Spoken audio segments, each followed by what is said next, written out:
Live from Washington, this is BBC News. Iran launches another wave of retaliatory missile strikes on Israel, targeting dozens of sites. This is the live scene from Tel Aviv. 40 people are being treated in Israeli hospitals following the attacks. And the raids are in response to Israeli strikes targeting Iran's nuclear program that killed 78 people, including top military officials.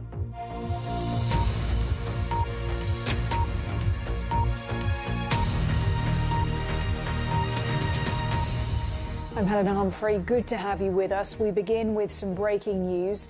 Iran has launched a fresh barrage of ballistic missiles at Israel.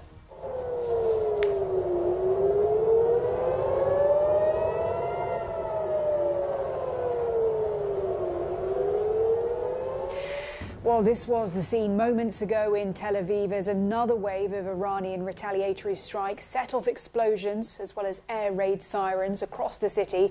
Residents are now being advised that it is safe to leave their shelters.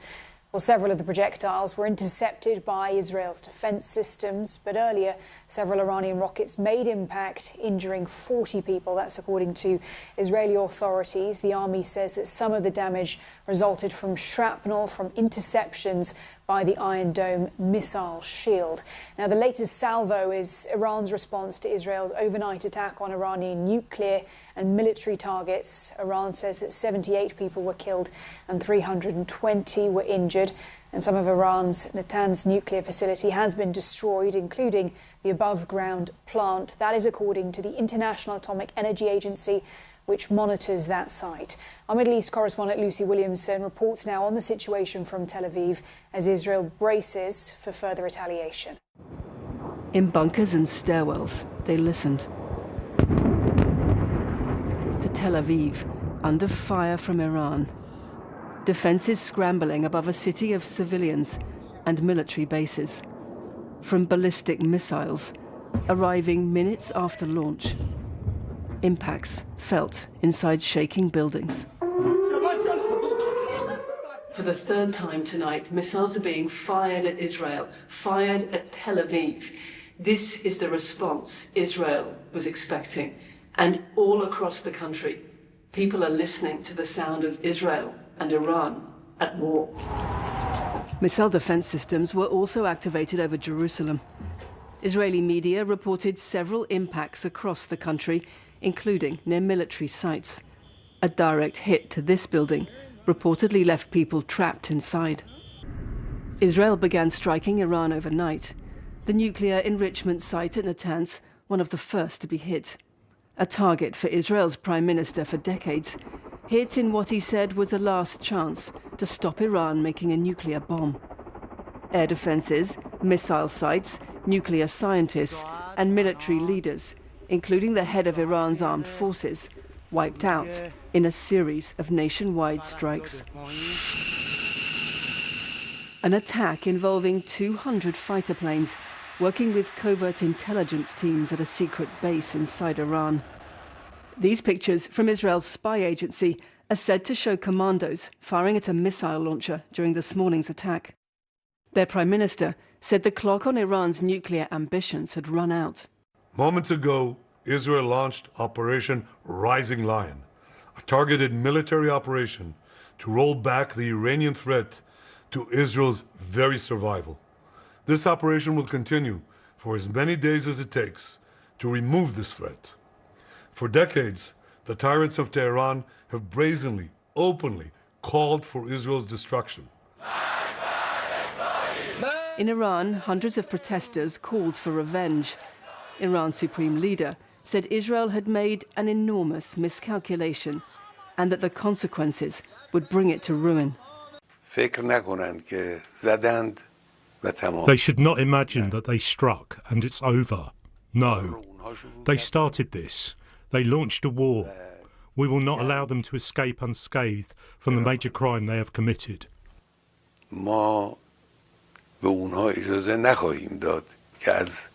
Iran has also now reported unconfirmed signs of radiation at the Natanz nuclear site. I call on all parties to exercise maximum restraint to avoid further escalation.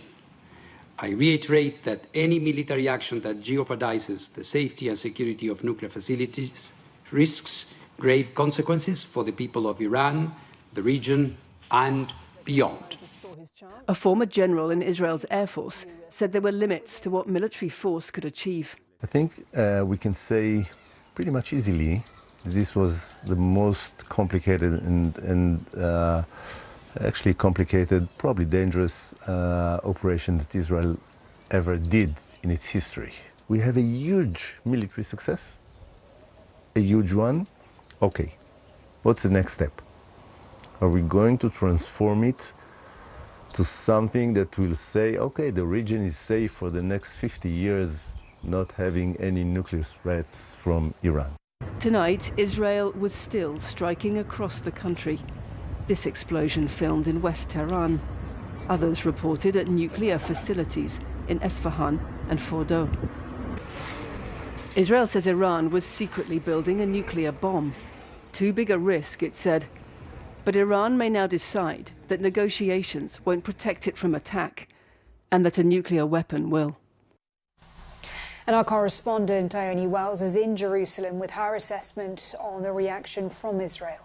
The latest statement we've had from the Israeli Prime Minister has been essentially a call to the people of Iran to rise up against their government. He has described the attacks that Israel carried out last night on Iran as not just an attack on their nuclear capacity, but also on the regime itself in Iran, calling on the Iranian people to essentially join Israel's efforts to overthrow the government. And I think this is a sort of symbolic moment because it seems to suggest what others have been speculating here, that this isn't, as I say, just about necessarily targeting the nuclear capacity in Iran, but also the leadership itself. But more widely as well today, we have heard continued statements from both the Israeli government and also the Iranians as well, saying that they plan to continue attacks on one another. So despite what you've mentioned there, these diplomatic talks that have been happening, other nations urging for restraint, that certainly doesn't seem to be the rhetoric coming from leaders in the region here. Now, the White House confirms that President Donald Trump spoke with his Israeli counterpart, Prime Minister Netanyahu, on Friday. And we also understand that the American military assisted Israel in shooting down Iran's missiles and drones that were sent in retaliation. Well, the attacks come as the US and Iran are engaged in negotiations to try and reach a deal on Tehran's nuclear programs. Those talks were due to resume over the weekend. Iran has pulled out of Sunday's meeting in Amman in the wake of Israel's attack. Well, President Donald Trump is urging Iran to make a deal, writing on social media that, quote, even more brutal attacks are planned if Tehran does not. Well, for more on that, here's our chief North America correspondent, Gary O'Donoghue. We've come a long way from Marco Rubio's statement talking about this being a unilateral action by Israel. Today, in various phone calls, Donald Trump spoke to journalists, told them that this was an excellent piece of action, that he said that it was involving great American equipment. And now we're learning, as you mentioned, that the US personnel have been involved in intercepting those incoming waves of missiles from Iran. Now, of course, we know that there are some huge political domestic risks here for the president. Big support for Israel amongst his supporters, of course, but also a massive animosity towards being involved in those forever foreign wars, as he used to put it.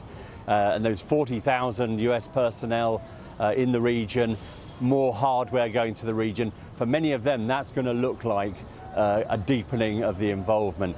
I think it's worth saying, isn't it? Politics is about delivering. And there's a few things in the foreign affairs realm, like Ukraine, like the hostages in Gaza, like Donald Trump's belief that he was the man who could bring Iran to the table and make them do a deal. All these things are proving to be much harder to deliver than perhaps even he thought. Gary O'Donoghue there at the White House. Well, despite Washington's efforts to distance the United States from any involvement in, Israel's strikes, Iran's ambassador to the UN accused the US of complicity. Here's that claim at the UN Security Council a few hours ago. The United States' complicity in this terrorist attack is beyond doubt. The officials of the United States have expressly and brazenly confessed their willful aid and assistance in the crimes and gross violation that Israeli regime committed as of last night, including the deliberate transfer of arms. We will not forget that our people lost their lives as a result of the Israeli attacks with American weapons. These actions amount to declaration of war. Well, let's bring in Ambassador Michael Oren now, former Israeli ambassador to the United States. Welcome to you, Ambassador. Thank you for being with us at this late hour. You're there in Israel tonight. Can you just bring us up to date with the situation on the ground? We're hearing reports of more missiles from Iran. Good to be with you, Helena. Good morning from Tel Aviv. We had 3 missile strikes this evening.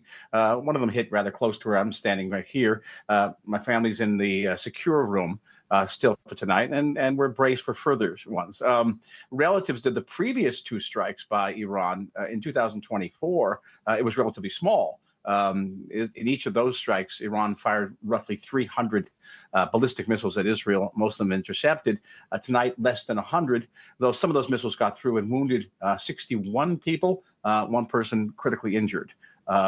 Israel has a multi-tiered anti-missile defense system. You know Iron Dome. There's David Sling, which is the medium-range interceptor, and the orbital and suborbital interceptors, Arrow 2, Arrow 3, which are developed in conjunction with the United States.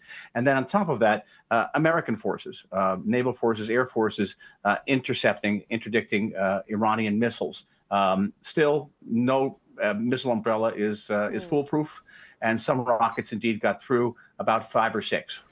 Well, Ambassador, we are pleased to hear that your family is staying safe right now at this moment. But what is the sense there among people in Israel about what they're bracing for, how long this could go on for, the kind of action that Prime Minister Netanyahu could take in response to this latest volley, and how long that could go on for? By this type of a grim determination at this point to continue this. There's a tremendous amount of admiration for our armed forces, which have done truly an historic job, not an extraordinary job, an historic job in destroying large sections of Iran's certainly anti-missile, anti-aircraft systems, nuclear facilities, and the Mossad setting up a secret base inside Iran to launch explosive drones that were used to great effect. So there's a tremendous amount of respect for that. But this country is at the tail end of now 20 months of warfare, very, very difficult war, very, very enervating, very tiring. Tens of thousands of reservists were called up today again as their tensions rise on virtually all of our borders in the north, in the West Bank, and of course in Gaza, where that so painful situation continues there. So there is a sense now that the Israeli society has been through a tremendous amount of pain and exhaustion over the past 20 months, and we're going to have to hold out for who knows how long. I will say this, that the goal, I think people understand that the goal here is not just to prevent Iran from acquiring a nuclear weapon. Ultimately, the goal is diplomatic. You know, the famous 18th century Prussian soldier philosophy said that war is politics by other means. This war is negotiations by other means. It's to get the Iranians back to the negotiation table. Do you think that it will have that intended impact, or do you think that there could be a world in which what we're seeing actually pushes Iran to withdraw from all and any arms control commitments whatsoever and build a nuclear weapon instead? Well, basically, it has violated all of its commitments already. It has violated the Non-Proliferation Treaty, according to the International Atomic Energy Agency, by enriching uranium to 60% and enough enriched uranium to create at least 9 nuclear weapons. So it's in gross violation of those agreements anyway. If it pulls out, it won't have much meaning.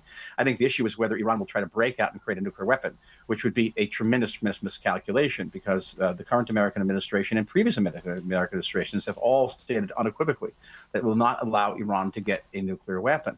And so far, Iran is facing Israel. We have very effective fighter bombers, F-16s, F-16s, and F-35s. We don't have strategic bombers, B-52s, B-2s, and B-1s that the United States have.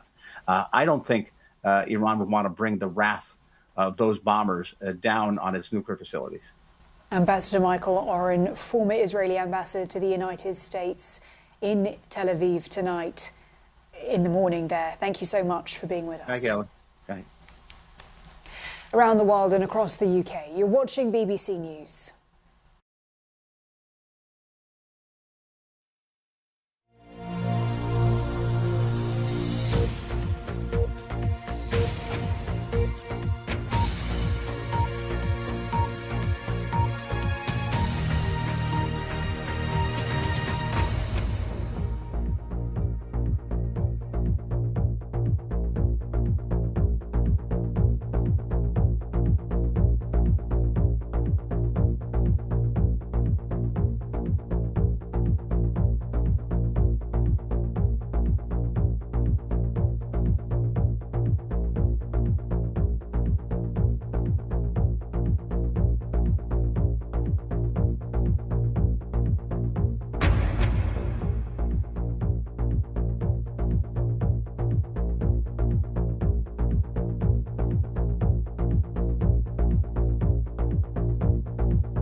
You're live with BBC News. Well, Israel's attacks come as the US and Iran are trying to reach a deal on Tehran's nuclear program. Talks were meant to resume this weekend before Iran decided to pull out. President Trump has urged Iran to make a deal, warning of even more brutal Israeli attacks if it does not. And tonight, the Prime Minister, Sir Keir Starmer, spoke with President Trump. The men say that they agreed on the importance of diplomacy and dialogue to resolve the mounting conflict between Iran and Israel. Tom Bateman reports. A superpower at sea to defend its ally. Tonight, the US confirmed it helped Israel shoot down Iranian missiles. This sharp escalation after President Trump had been erring on the side of diplomacy. As Israel attacked overnight, Washington warned Iran not to hit back at American bases, saying it wasn't involved. But by this morning, Mr. Trump was on the offensive, saying Tehran's hardliners had lost the fight to get their terms on the nuclear deal. They're all dead now, he said, and it will only get worse. There has already been great death and destruction, but there is still time to make this slaughter, with the next already planned attacks being even more brutal, come to an end. In accordance with Rule 39, tonight, the UN Security Council has been meeting in emergency session to discuss the crisis. Amid the calls for de-escalation, the Americans warned about further consequences. No government, proxy, or independent actor should target American citizens, American bases, or other American infrastructure in the region. The consequences for Iran would be dire. We strongly and unequivocally condemn the barbaric and criminal attack. A series of targeted assassinations were against senior military officials, nuclear scientists, and innocent civilians. The Israeli leader has long pushed Mr. Trump for a green light to strike Iran's nuclear facilities. Timing was critical after Israel destroyed many Iranian air defenses last year and wiped out much of the deterrent effect of Hezbollah on its own border. Mr. Netanyahu argued now was the time to strike. But Mr. Trump, via his envoy Steve Witkoff, turned instead to rounds of talks with the Iranians, meaning this close but often fractious relationship was under even more strain. Mr. Trump told the Israelis publicly and privately he wanted more time for talks, leading to a tense 40-minute phone call on Monday. There's a chance of massive conflict. We have a lot of American people in this area, and I said, we got to tell them to get out. Mr. Trump said he was losing confidence in the talks, but as late as yesterday was still equivocating over an Israeli strike. I'd much prefer an agreement. As long as I think there is an agreement, I don't want them going in, because I think that would blow it. Might help it, actually, but it also could blow it. It comes in a region on edge. Some American embassies and bases are already partly evacuated. At home, Mr. Trump has been preparing for his big military parade. His hope now is that his allies' deadly pressure pushes Iran towards a nuclear deal on his terms. His opponents are already accusing him of enabling a reckless gamble, risking America getting dragged into a war with Iran. Tom Bateman, BBC News, Washington. New figures from the United Nations show a spike in the number of people forced to leave their homes because of conflict. Globally, over 122 million people are currently forcibly displaced from where they once lived due to war, disasters and persecution, which is often ethnic or religious. Now, to give you some perspective, that is more than the populations of Spain and the United Kingdom combined. And David Miliband is the president and CEO of the International Rescue Committee. He's also the former British Foreign Secretary, and he spoke to me earlier about the displacement crisis. When you raise the alarm now, when you speak to political leaders, do you think they're listening? Do enough of them care? Well, I think that there's a predominant focus on the domestic front of politics, but as we're seeing with events in the Middle East today, the outside world can come crashing in.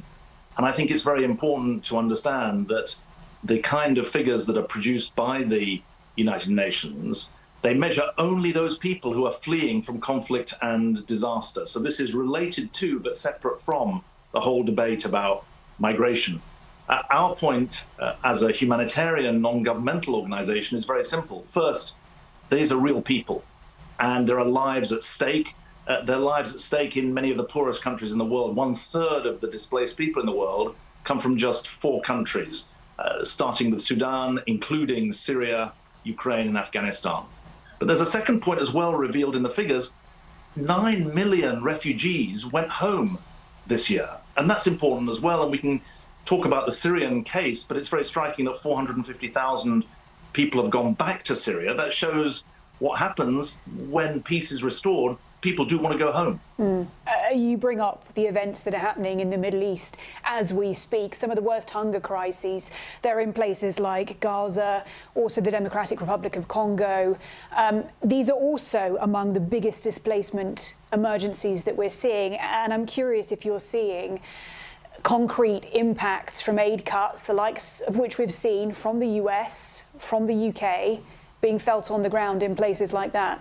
The thing about the humanitarian aid budgets is that there's nowhere else for people to go. People depend on these for the food, for the medicine, for the healthcare, to survive, never mind for the education and the livelihoods support. So this is really the sharpest of the sharp end. And I think the UN figures that have been published show there could hardly be a worse time to be cutting aid budgets. And if you take a look at the situation here, domestically speaking, we're having this conversation in the United States, immigration policy under intense scrutiny, especially amid what we've seen in Los Angeles this week. The Trump administration argues they're trying to get a handle on the fallout from the Biden administration's immigration policy. Is what we have seen on the ground in LA the right way to go about it, in your opinion?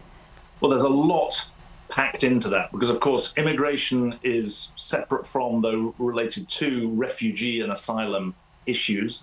The failure in the US to pass an immigration act since 1986 means that there's overwhelming pressure on the asylum side of things. Obviously, it's very important that all sides follow the law at every single point.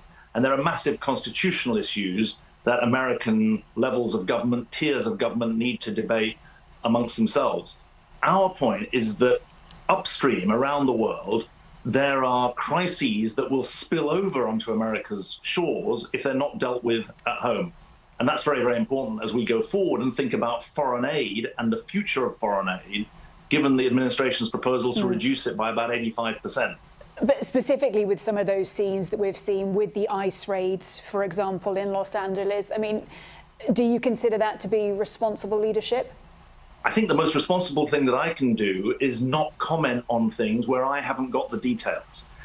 If there are details that I'm aware of, I'm very happy to talk to you about them. But when it's unspecified cases, it's not right to venture in where one doesn't have the facts. I know that from my current role as well as from my role in the past. What I do know is that refugees and immigrants have made an enormous contribution to this country over its whole history. And it's very important that there are effective, regularized, legal, efficient ways of deciding who is able to stay here, how long they're able to stay here, and what their contribution should be here.